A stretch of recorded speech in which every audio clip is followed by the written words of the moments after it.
சுவாமி, மேசராசிக்கு ஒரு நல்ல பரிகாரமாக சொல்லுங்க.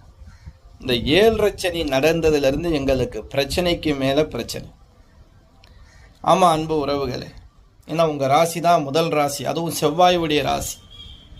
அந்த இடத்துல தான் சனி நீச்சம் பெறுவார். அதனால் செவ்வாய்க்கும் சனிக்கும் ஆகாது. இந்த 7 சனி காலங்களில் ரொம்ப நல்ல விஷயமும் நடக்கும், ரொம்ப தாங்க முடியாத சில நேரங்களில் விஷயங்களும் நடக்கும். நமக்கு நல்லது நடக்குதோ இல்லையோ, கெட்டது நடக்கக்கூடாது, கஷ்டங்கள் வரக்கூடாது. இப்போ இந்த நேரத்தில் இடுப்புக்கு கீழே, இடுப்புலேருந்து பாதத்துக்குள்ளே சில பிரச்சனைகள் வரும். அது இடுப்பு வலியாக இருக்கலாம், முனிங்கால் வலியாக இருக்கலாம், பாத வலியாக இருக்கலாம், பாத எரிச்சல் இருக்கலாம், இல்லை கால் தாங்கி நடக்கிறது மாதிரி செஞ்சிடும். நல்லா ஃபீடாக இருக்கிற நம்மளை கொஞ்சம் சுலோ பண்ணும்.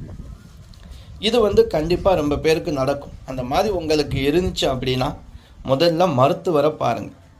மருத்துவரை பார்த்த பிறகு அவர் ஆலோசனையை வாங்கிக்கிறங்க. அவர் கொடுக்கக்கூடிய மாத்திரை மருந்துகள் எடுத்துக்கிறங்க, தப்பு கிடையாது. ஏன்னா அதான் முதல் தெய்வம். அதன் பிறகு நீங்கள் செய்ய வேண்டிய விஷயம் பிள்ளையார் வழிபாடு. பிள்ளையாருக்கு காலையில் பிள்ளையாரை ஒரு 27 முறை சுற்றி வாங்க. இது ஒரு உடல் பயிற்சியாகவும் இருக்கும், தெய்வத்துடைய அனுக்கிரகத்தை பெறக்கூடிய ஒரு வழிபாடு. அதனால் 27 முறை அந்த பிள்ளையாரை சுற்றும் போது நவக்கிரக தோஷம் நிவர்த்தி ஆகும். ஒரு கற்பூரம் கொளுத்தி வச்சுக்கலாம், 2 விளக்கு கூட ஏற்றி வச்சுக்கிறேங்க. இல்லை எனக்கு அதெல்லாம் பிரச்சனை இல்லை அப்படின்னாலும் சரி, இந்த வழிபாடை செய்யுங்க. தினமும் உடல் பயிற்சி கண்டிப்பாக மேசராசியில் பிறந்த அன்பு உறவுகளுக்கு உடல் பயிற்சி கண்டிப்பாக வேணும். கொஞ்சமாவது வேர்க்கணும். வேர்க்கலை அப்படின்னா சனி பகவானை பொறுத்த வரைக்கும் வேர்த்தால் கொஞ்சம் தள்ளி நிற்பார். வேர்க்கலை அப்படின்னா கஷ்டத்தை கொடுத்துருவார் அப்படி எல்லோருக்குமே தெரியும். ஏன்னா உழைப்பு கிரகம்னு அவருக்கு பேர். ஆனால் உழைப்பாளிங்களுடைய ஜாதகத்தில் பார்த்தீங்கன்னா தொழில் ஸ்தானத்தில் உழைக்கிறவங்களுக்கு ஜாதகத்தில் தொழில் ஸ்தானத்தில் சனியோடைய ஆதிக்கம் நிறைஞ்சிருக்கும். அப்படிப்பட்ட ஒரு அமைப்பில் இருக்கக்கூடிய அன்பு உறவுகளே, இந்த மாதிரி சில விஷயங்கள் இருந்தால் நம்ம சரி பண்ணிக்கலாம், பயப்பட தேவையில்லை.